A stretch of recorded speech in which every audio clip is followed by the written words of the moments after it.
Get ready for a no BS approach to health and fitness. This is NBS Fitness Radio.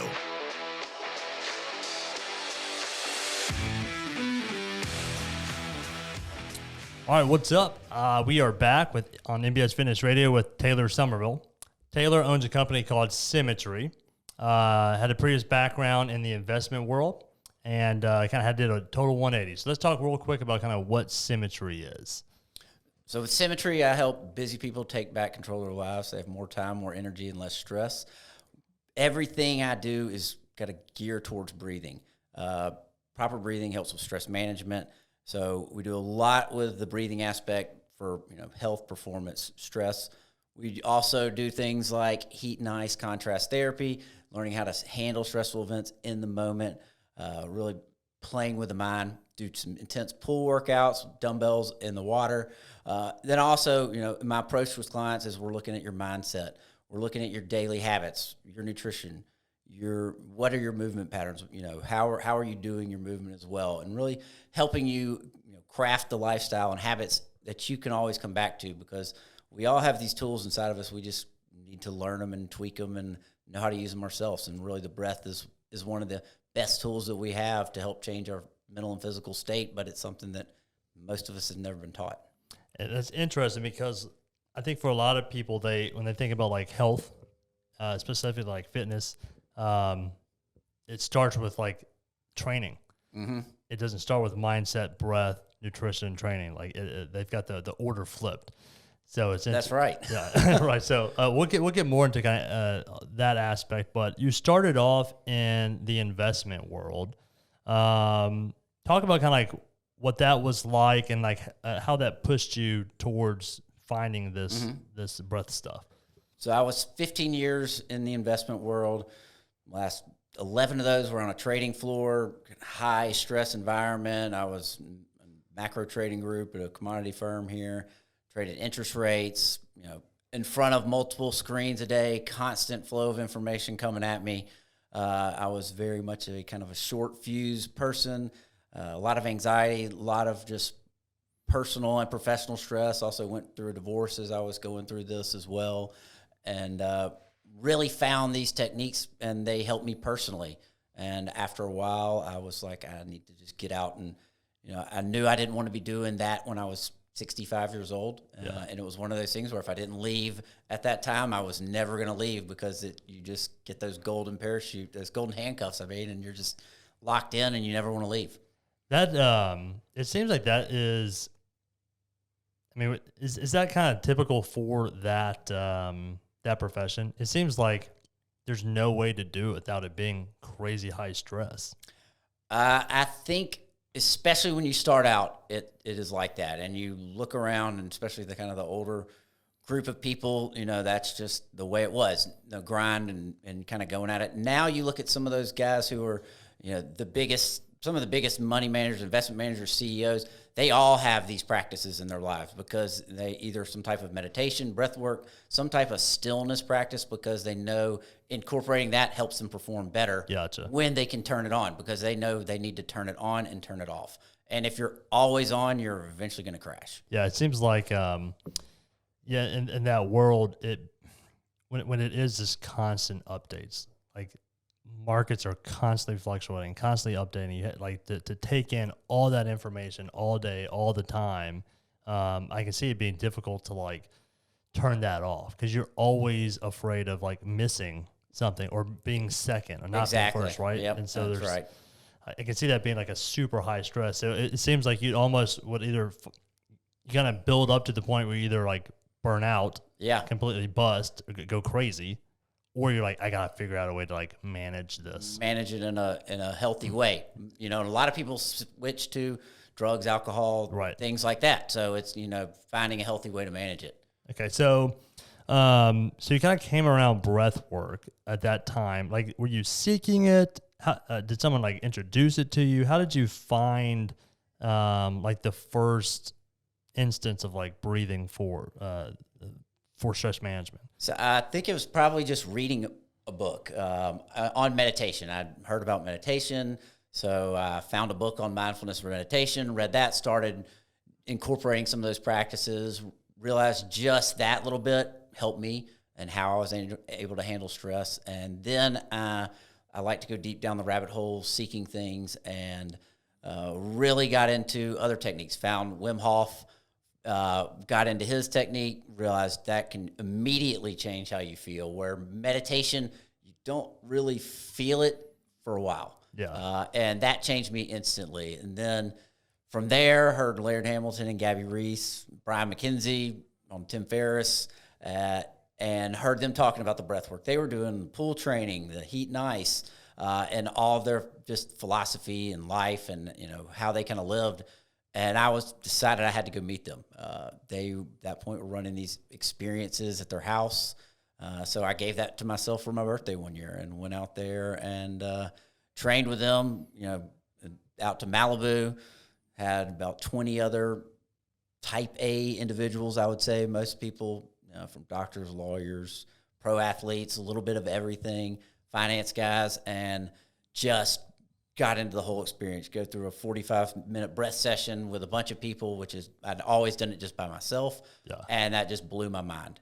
And then from there, getting into the pool, and you got dumbbells, weights, jumping in a 12-foot pool, swimming across the pool, trying to keep your mind steady while the chaos is everywhere, and it's that just controlled chaos and trying to stay straight. Their coaching is incredible, and how they teach you that you got a little bit more than you think you have. But in the pool especially, it's not always pushing and fighting and going. You have to just let go, and it's that slowest smooth, smoothest fast kind of Navy SEAL mentality in that aspect of it. That's awesome. So, I'll tell you a funny pool story in a little bit, but earlier we were kind of talking about kind of like the principles of breathing. You're talking about how you like things that have, where you had kind of been exposed to like different breathing techniques, and you realize that, there's more than just one, but they all kind of follow like these general principles. Let's kind of go talk about that a little bit. What are the principles of breath that people need to know and can take away? Well, the main one is you should be breathing in and out of your nose 95% of the time. Really, as you're going throughout your day, you need to be breathing through your nose. And that's because our nose was made to breathe. It's how we filter, clean out all of our air. It balances out carbon dioxide and oxygen, which is very important. Most people don't realize how important CO2 is. And it's our sensitivity and tolerance to CO2 is how we actually use the oxygen we take in. Be efficient with it. If we are just breathing in and out of our mouth, we blow off too much CO2, and that CO2 has to be there to allow the oxygen to get out of the blood into your muscles, into your brain. You will also have nitric oxide in your nose, which is strong antiviral, antibacterial properties. It also opens up your airways and your blood vessels, allowing more oxygen to get pushed throughout your body. You also have, you activate your diaphragm when you breathe in and out your nose. And that diaphragm is really our main breathing muscle, and it keeps us, it's our center of gravity, keeps us stable, keeps us moving properly. If you're not breathing properly, you're probably not moving properly. Especially, here for lifting heavy weight, if you don't get that diaphragm active and you can't set your brace and set your core, then you're most likely going to get injured. A lot of people breathe up here in their upper chest and tax these secondary muscles, the neck and shoulder. That just causes you a whole lot more stress, causes you tension in those areas as well. And breathing through the nose just keeps you in a much calmer, more that parasympathetic rest, relaxation state, throughout your day as you're going. If you're breathing in and out of your mouth, you're just keeping those stress hormones, and you're keeping the chronic stress levels just running and pumping all day long. Can you not activate your diaphragm when you breathe through your mouth? You can. Like, now I'm trying to try it. You can. And it feels awkward. And it's... you have to learn, but typically when people are breathing out of their mouth, it's a shallow, and they're going as a vertical breath pattern as opposed to, I like to say, a 360 degrees. So it's not really, you hear people talk about a belly breath. It's more of a full 360 degree where you can feel it in your back, your ribs, because as you breathe in, your diaphragm kind of flattens out, your ribs open up like little bucket handles. Yeah. Tell most people to breathe, they immediately go raise the shoulders. Yeah. And so that's what I mean. You can definitely still activate your diaphragm. And that's one of the things is, okay, you get the breathing in through your nose. And, like with training, I'd get people, okay, you're going to breathe through your nose as much as you can at first, which is going to slow you down while you're working out. but you're building a base and a foundation.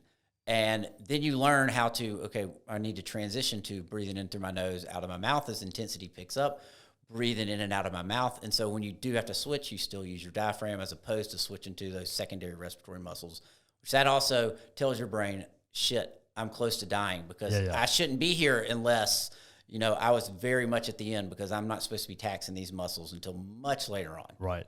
So your mouth kind of comes in at the point where you cannot expel enough CO2 properly through your nose. And pull in enough oxygen. Yeah. Okay. Yeah, gotcha. Okay, so principle 1, breathing through the nose. How can people train that? First, become aware of how you're breathing, and just watch, all my clients that I work with one-on-one. Had a session today, brand new client. It's like this first week to a month is going to be awareness. Watch how you breathe. When you get stressed out, what happens? You switch to breathing fast in and out of your mouth. Maybe you hold your breath. Some people hold their breath, have that kind of freeze response when they get stressed out. So when you find yourself breathing in and out of your mouth, switch it to breathing in through your nose. Then you want to think about breathing lower, breathing that horizontal pattern like we talked about, and trying to slow your breath down. Those are like 3 things you can quickly do. And to work on training it, it's really just takes practice and work. A lot of people say, well, I can't breathe through my nose. Well, that's because you probably haven't been. And just like anything, you use it or you lose it. And so you have to build back up. In the gym, I tell people, start out with your warm-ups. Yeah. All your warm-ups should be done in and out of your nose. You're building up that CO2 in your system. That's automatically going to be dilating that airway, dilating the blood vessels, so you're going to get oxygen pushed out more. You're going to get more oxygen uptake. Go ahead and get that started ramping up. Then anything aerobic, try to do it through your nose. Yeah. Try to do your, any type of jogging, running, biking, do it through your nose. As you get a little bit more adapted, try those CrossFit classes. See how far you do those through your nose. And you're going to slow down your times because there's an ego aspect involved in it. When you tell people they got to breathe through your nose, it's like your times will slow down at first, but give it a month. Your times will be right back to where they were, and you'll have an extra gear when you get done, and you'll be able to drop the hammer when you need to. And when everybody's lying out on the ground, laid out dead, you'll be able to recover faster because that's the thing. Breathing in through your nose, less oxidative stress on the body, easier to recover. You can recover faster. Your body, the lactic acid buildup is less in your body as well, so you're not getting as sore. So all that is involved with it. And this may be another principle, but I think one thing that I've found to be the most beneficial with like having focused breath and taking those principles of like kind of like shifting the gears, nose to mouth and then back down, is it gives you a sense of like control and focus during a time where you could just be like, oh, I'm dying. That's right. Or most people just lay on the ground and go, oh, that was the hardest thing ever. If you're like, okay, I'm going to start downshifting. Yep. Get back control of my breath. And that's been something I've tried to implement with a lot of my football players because I try to help them understand is like if in between plays, you can now get back under control and start focusing on your breathing, you're going to be in a better mental place where you can pay attention to what's going on. Where like in a 2-minute drill, someone else is going, oh my gosh, I'm dying. You're going, okay, what's the play? This is the play. This is their formation. Okay, what is my duty? What's this guy doing? You just have...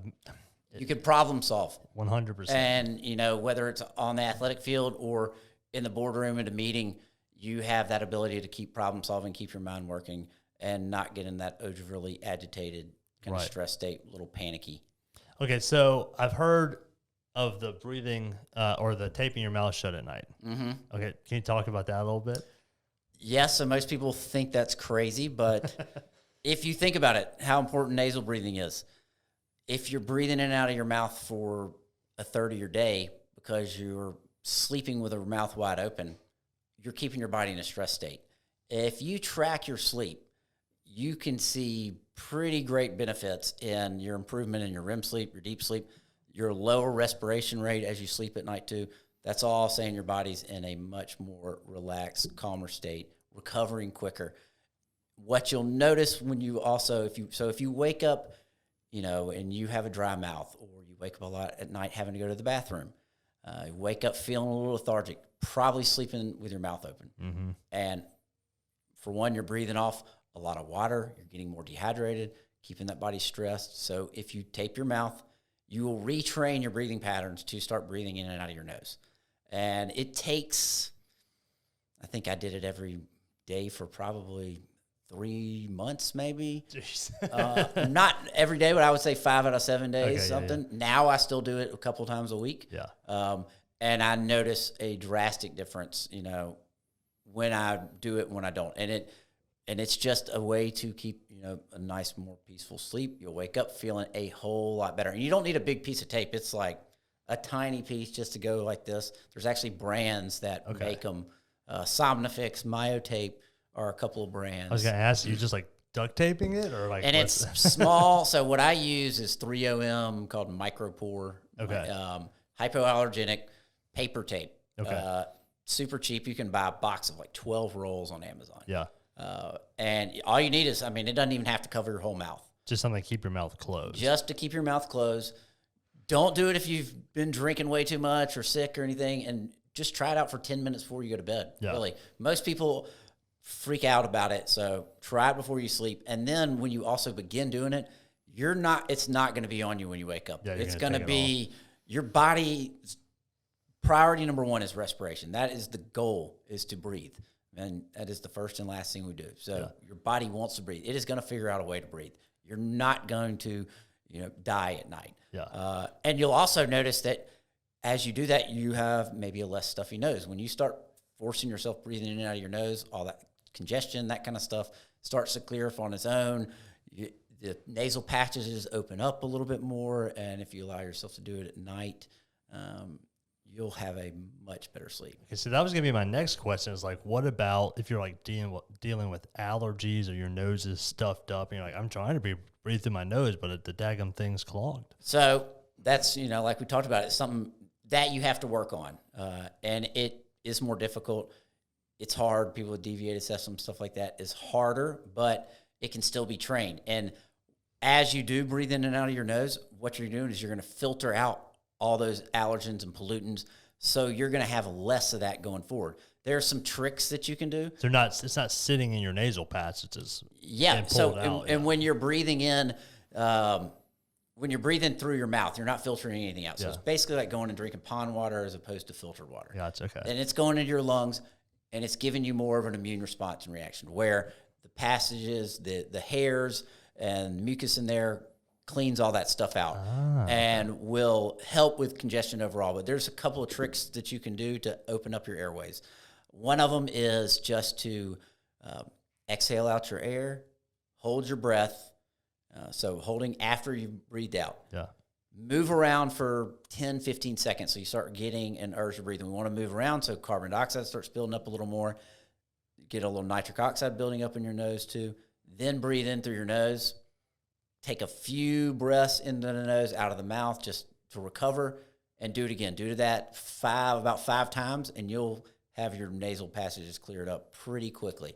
And and if it's something that's really bad, using things like the saline, stuff like that will help clear it up. Using the over-the-counter nasal drugs, they can end up causing more problems because they're just going to keep you coming back for more. Yeah, I did a Rolfing session, the 12 Rolfing whatevers, and one of the ones they do is your nasal passages, and that was one of the most crazy things I've ever felt, was someone sticking their entire pinky up your nose, up my nose, and like stretching my nasal passages. And I was like, wow. I bet that was painful. It was pretty painful. I've done some Rolfing. Never had that done before, but it probably completely opened you up. I felt like my nose was like the size of a quarter. I mean, I was like, this is great. That's pretty neat. Yeah. Okay, so principle 1, breathing through the nose. What are some other principles?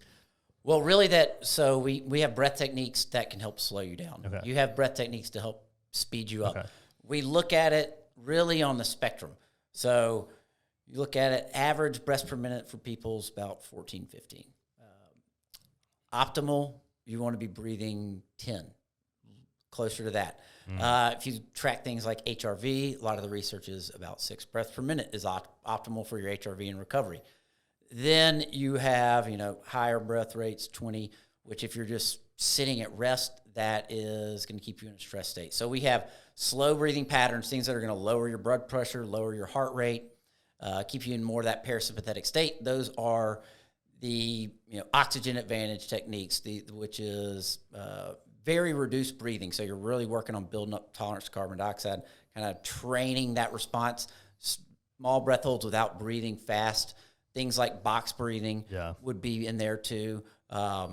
Just long cadence breaths, so like just balanced breath in for 5, out for 5.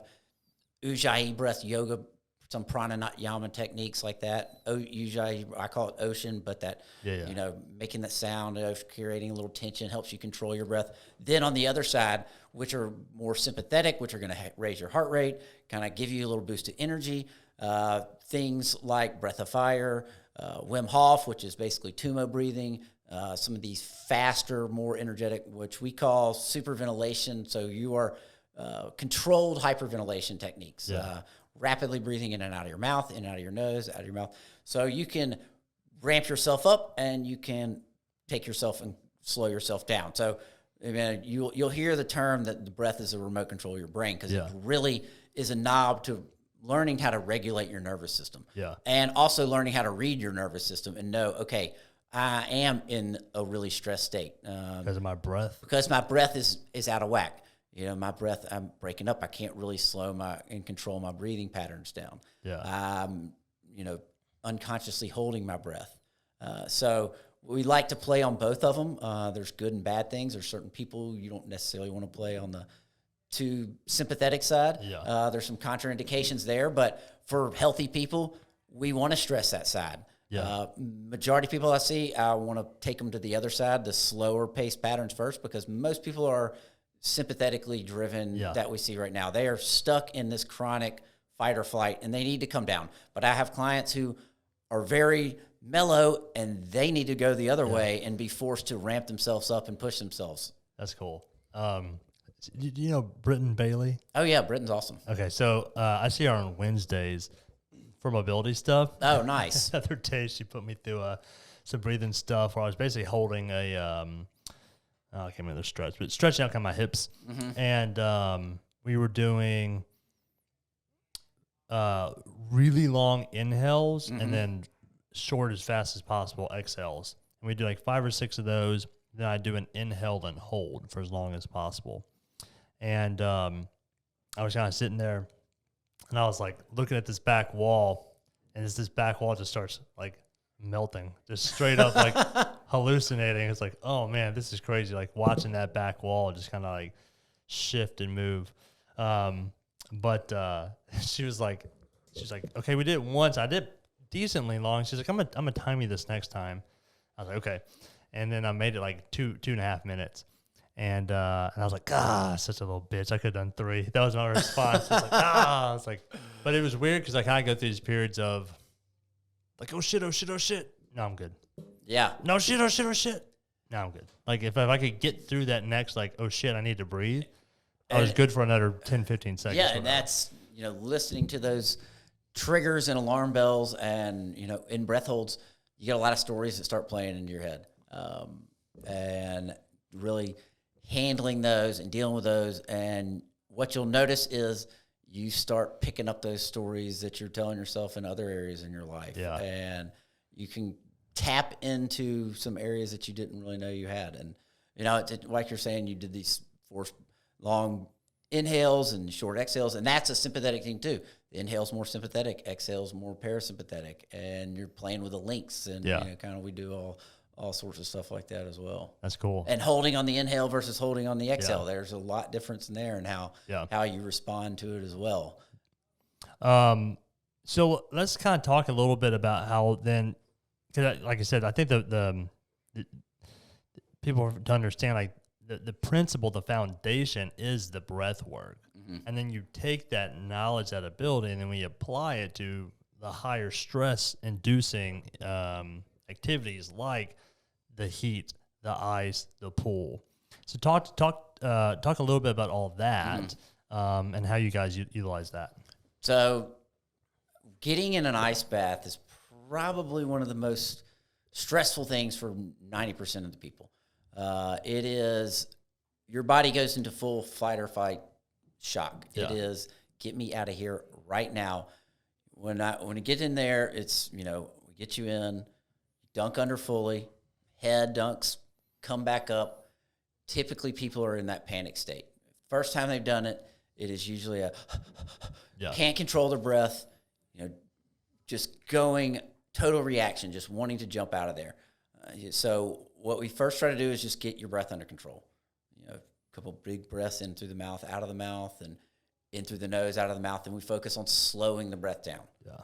In the nose, slower out on the exhale. Use the mouth exhale for the ice typically, just because it's easier for people to control, easier to slow down, can be a little bit more calming, especially when you're first doing it. We're just trying to lengthen that exhale out. Yeah. When you start to lengthen that exhale out, slow the breath in through your nose, lengthen, your body and your nervous system says, okay, I'm not dying.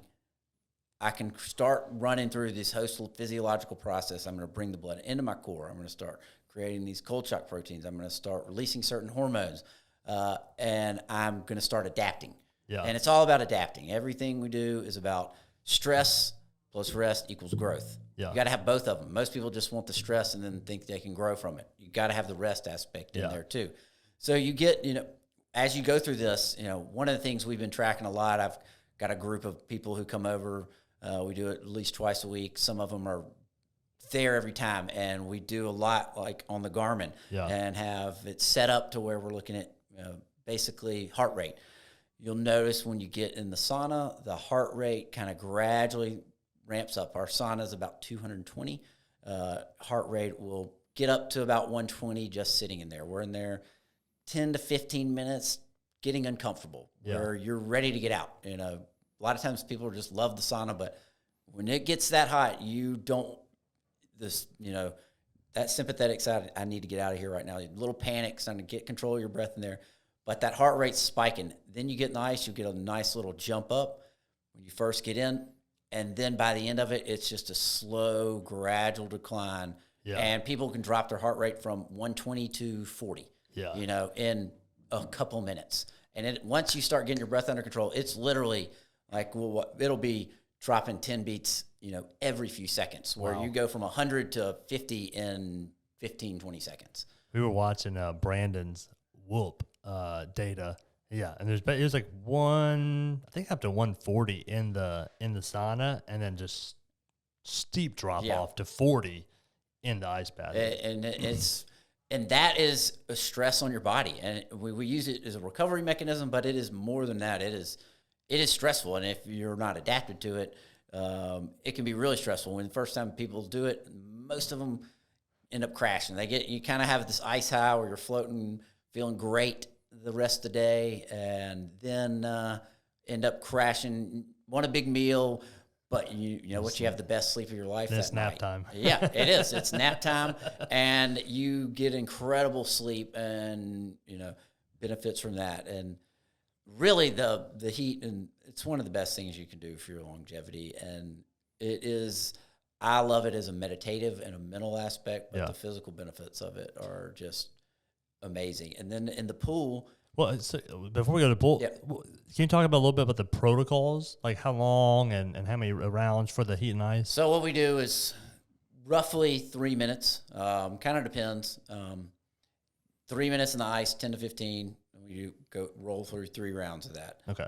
As people get adapted, we change it. I'll stay in there more. Also play with breath lengths, how long, how many, how few breaths can you take while you're in the ice? How much can you slow your breath down? Yeah. Really trying to work on that aspect of it as well after you've been doing it a while. And then in the ice, kind of depends on the heat, how many people are in there. Yeah. But it'll be, 10 to 15 minutes. And pushing past 10 to 15 minutes in the heat. Yeah, in the heat, but not, some people in the ice. Yeah. Got to be very adapted for that. And it's wanting to push past that. All right, I'm ready to get out. Yeah, when you feel that I'm ready to get out, staying a little bit longer. Yeah, and then what temperatures, I mean, what temperatures are you trying to shoot for each? I like the sauna about 220. Okay. Ice 30. Yeah. I mean, it's cold. You know, a lot of research on ice is like a 50-degree ice bath. Yeah. And they're in for 20 minutes. So drop it down to 30, stay in there less time. Right. Ramp up the intensity, take down the time, and play around with it there. What's the most you've seen, or again, is there any safety issues with staying in the 30 degrees, beyond 10 minutes? You need to be very adapted to that. Yeah. I wouldn't tell anybody to go out and do that right out of the gate. Right. I've stayed in there for 10 minutes. People who have, but it's people who've been doing it for a long time. Yeah. As you kind of get used to it and you stay in there for 4 and 5 and just kind of stretching it out slightly. But, and some people, when I first get them in there, it's not 3 minutes. It's 1 minute. Yeah. Depending on how old they are, what they've gone through. It's also, I tell them, it's not about staying in there the whole time. It's about staying in there longer than you want to stay in there. It's about breaking that emotional reaction function that says, get me out of here right now.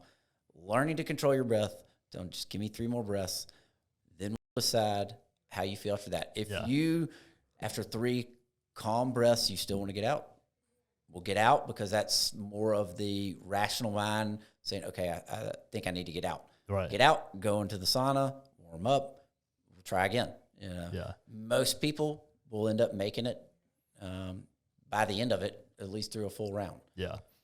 Okay, so now let's kind of talk about some of the stuff y'all do in the pool. So, in the pool, we are, doing a lot of work, a lot of plyometric work. So, a lot of jumping, squatting, some breath hold stuff. The breath hold stuff I wouldn't tell anybody to do by themselves. And never do any of the like Wim Hof techniques, any of that stuff around water. It's highly dangerous. Yeah. Because you can have shallow water blackouts because you blow off so much carbon dioxide. You think you can hold your breath longer than you really can, and you just black out. Yeah. But we do some controlled stuff. It's usually very much, I'm watching. We have partners where anything from carrying D-balls underwater to jumping with dumbbells, thrusters, pretty much any weight you can do, any movement you can do with a dumbbell, we will incorporate it into the pool somehow, along with things like pull-ups on the side of the pool. We, and also sometimes incorporate stuff outside of the pool. And so we'll have kind of a surf and turf aspect of it. And getting smaller groups. And it is most people who are in the gym, hitting it hard at the gym, think they can do the same thing in the pool, and you try to fight and fight and fight, and you can't fight the water. The water will win. So the more relaxed, the more calm you can be, the better you can keep control of your breath. Because as you're doing this stuff and you're holding your breath and you're moving, that CO2 is building up. If you start to panic, it just rises faster, even if it's just increased thoughts. Increased thoughts burn more energy and build more CO2 in your system. So it's trying to keep as calm and cool, collective. Very big on form, how you're swimming, holding the weights, all that stuff matters. Trying to be as aerodynamic as possible. So we'll go through a host of things, and really it's about just letting go. And you don't feel like you're just wrecked when you get done. Your joints aren't hurting.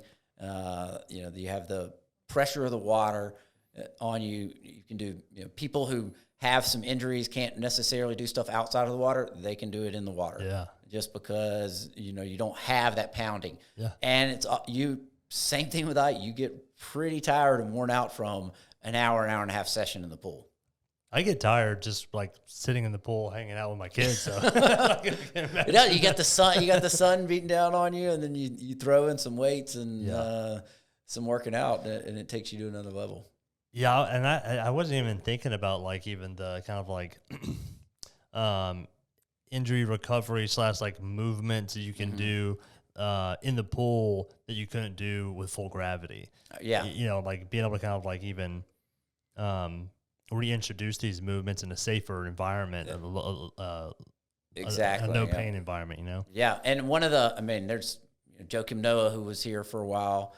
He's been training with Laird and Gabby forever, and when he was recovering from injury and trying to get back in the NBA, that's what he was doing with the pool workouts with Laird. Laird had a goal in the freaking deep end, making him jump out and get dunking and stuff, and doing, that's kind of one of the things he really used to bring his training back. That's awesome. So yeah, I have a funny story that maybe can kind of share some insight into it. So I did the Navy SEAL Fitness Challenge when I was like 23 or something like that, and but had like never done any swimming, like training whatsoever. So and it's a 600-meter swim, max push-ups in 2 minutes, max sit-ups in 2 minutes, max pull-ups, then a 1.5 mile run. And so as a buddy and I were going to do it, I was like, hey, I'll create the training for the everything else.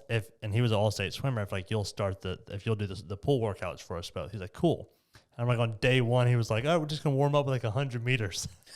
Like freestyle. And I was like, I did 100 meters. Like, I'm done. Yeah. That was my workout for the day. I'm so smoked. And no one had ever like taught me like correct technique, how to breathe in the pool. And so like I swam, I think it was 25-meter lanes, like swam 25 meters, like, oh, I went too bad, got back. I was like, this is kind of hard. Went down the other time. I was like, oh my God. Like barely made it back. I'm out. I was like, I'm out. He's like, what do you mean done? I was like, that was all I had for today. Like I'm going to drown if I'm in this pool any longer. And there was another point where like, I can't remember what we were doing, but I made it like halfway down the lane and just freaked out and had to swim like across other people's lanes to make it to the side of the pool. And it was like, the way they described it was like, on land, you're comfortable with being uncomfortable. Like if you're breathing hard, you've got pain or whatever it was on land, it was like, I can just slow it down. I just push through it. And it was like, it just didn't exist in the pool. It was like, I'm either comfortable or I'm drowning. And I didn't know how to deal with it. He didn't know how to coach me through it. So my strategy for the 600-meter was just to side stroke it because I could keep my head out of the water. That was my strategy. Yeah. And that panic happens, you're right. When you get a little too hard, working too hard on dry land, you can always stop and breathe. You can't necessarily do that in the water, especially when it's deep. Yeah. And if you start panicking, it only makes it worse. Yeah. I think that kind of what all this, hope some people will kind of understand, take away is a lot of the benefits of doing a lot of this stuff is exposing yourselves to situations that stress you out. Mm-hmm. Having someone guide you through the process of like overcoming that stress and realizing you can get through that stress, and then applying it to other areas of your life, whether that be work or relationships or whatever, and kind of like having that self-confidence, like, well, I do hard things all day, every day. I'm regularly doing hard things and teaching myself that like, I'm going to be okay. I'm going to get through this thing. So, and so you can kind of simulate that stress through these physical stresses. That's right. And then apply those strategies to some of those non-physical stresses that may pop up in life unexpectedly. So that is exactly right. And it's doing the practices, seated breathing practices, stuff I like to do. They're important and they help you, but you got to be able to perform in chaos. We can all be calm just sitting there breathing, but when the shit hits the fan, how are you going to react? And learning just a few techniques. There's a lot of simple things you can do when you get really stressed out in the moment, not just breath, with your eyes as well, how you're looking can instantly change the processes going on in your head. Okay, so you can stop that snowball effect. Well, when we are sympathetic, we start to get stressed. You're looking at your computer all day long. We're in this focused state with our eyes. Yeah. That puts our nervous system in a more stress response. Your breathing rate's always also increased. We're always on our phone. First thing to do, look up, look out panoramically. That naturally starts to calm you down. Then a couple big breaths in the nose, out of the mouth. Then start slowing the breath down. Okay. Slowly in the nose, slowly out. And then focus on, let's extend this exhale slightly. Within 2 minutes, you can just feel the tension drop, feel heart rate drop. You're really, nowadays we're looking at so much stuff just right in front of us, and we're always focused on that. Yeah. And if you can just take your gaze away, especially if you can look out in nature, and get control of your breath, and then slow down your breath, slow the exhale down. More importantly, you'll really see a quick drop. I've got a few videos on Instagram, stuff kind of walking people exactly through it, and that's awesome. How to do it in the moment. Yeah, I never heard of the eye thing. That totally makes sense. I've heard look at green. I've heard like look at the color green before. I can see that's kind of a calming color. Yeah, which is the opposite. Like one of the reasons I chose orange for here, because I looked up like what is the most like it's sympathetic. Yeah. Well, I was like, well, I want the color that says action. Yeah, that's and so I do virtual breath classes as well. And Friday's virtual class, we call it Journey of the Breath. And so it's a long session to music. We're kind of ramping your nervous system up and down, doing all these different patterns. And I'll imply like visualization and colors, and reds, yellows, oranges are the more sympathetic fiery, or greens and blues, and they're kind of lighter, more parasympathetic as well. So that's cool. Those colors kind of blend in there too. That's cool. Good. That was a good tactic. Yeah. Yeah. Like, in the other gym, it was like, it was red, black, and gray. And then it had these skylights that were awesome when it was pretty outside, but like when it was dark and gloomy outside, it just made the gym feel like the most gloomy place ever. And some people are like, oh yeah, it's cool, it's hardcore. I was like, oh, I'm here like 12 hours a day. I was like, this is sapping me. So like when we built this one, I was like, put the brightest lights you can in here and paint everything bright orange, because like I wanted to be like energetic all day long. So that was my thought process. One thing that another kind of scenario I was thinking about with the breath is, so in a lot of like law enforcement or military training, they'll do a stress exposure.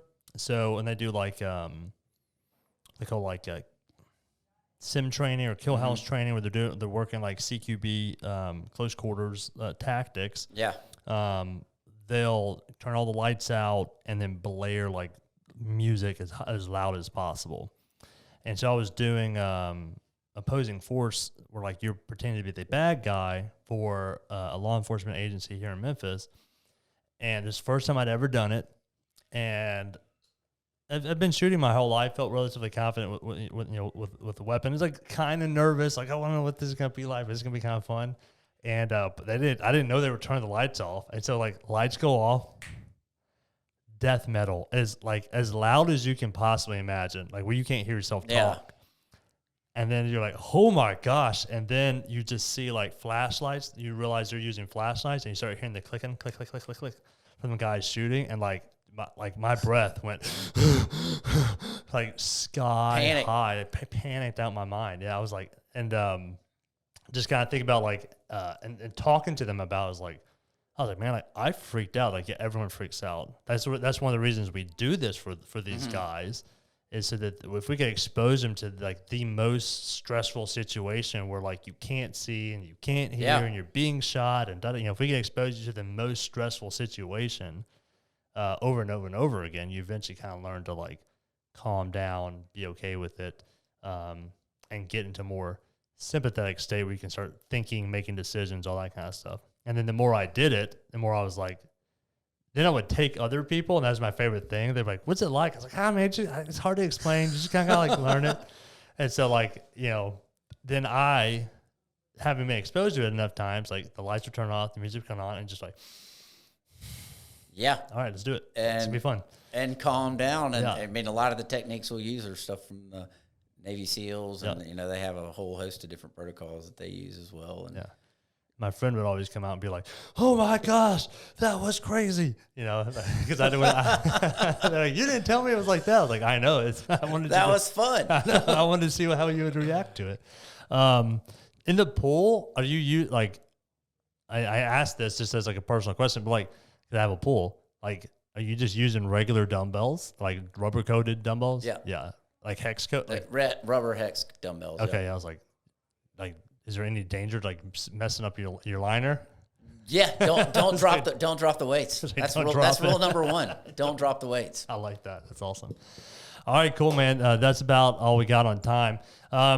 Talk a little bit or share with people like where they can reach out to you, where they can find you, where they can follow you, and then kind of some of the stuff that you do and how like the services that you offer and how people can get in touch with you. My website's www.symmetry.live. You can find me on Instagram at symmetry.live and at Taylor 2_ Somerville. There you go. Is there another Taylor school? Yeah, there is. There's another one on there. I do one-on-one work with most people, dealing, as I mentioned, we're looking at your mindset, nutrition, really helping you create new habits so you can better handle stress. I mean, everybody's busy. Mostly work with busy professionals doing this. Everybody's busy, giving you tools so you can have more energy, handle the stress of kids, work, life, in a productive manner. As I mentioned, I have these virtual breath classes Monday, Wednesday, and Friday at noon Central. Those are all recorded, so if you don't make them live, you still get a recording on those, and you can access that through my site. And then I do workshops around different gyms occasionally, and then do private heat and ice sessions as well. Very cool. Take the sauna around whenever, people's houses, and the mobile sauna. Take the mobile sauna, put them through a breath work session, and throw them in the heat and ice. I remember you did that here, and I remember it was 33. It was cold. It was 33 degrees outside. Yeah. It was a chilly day. Yeah, the water was 32 degrees, and I assume it was you who said it, but someone was like, "This is crazy! Like it's so cold outside." You're like, "Well, it's the same temperature inside the water. Doesn't matter like how cold it is outside." That's right. it's just mental. It's still cold in the. It's all in the mind. That's awesome. All right, Taylor, man, thanks for coming on the NBS Fitness Radio Podcast. All right, guys, NBS Fitness Radio out. Thank you for listening to NBS Fitness Radio. If you enjoyed the podcast, be sure to share it with your friends, follow us on social media, and check out our website at www.nbsfitness.net. Hit the subscribe button and tune in next time for more NBS Fitness Radio.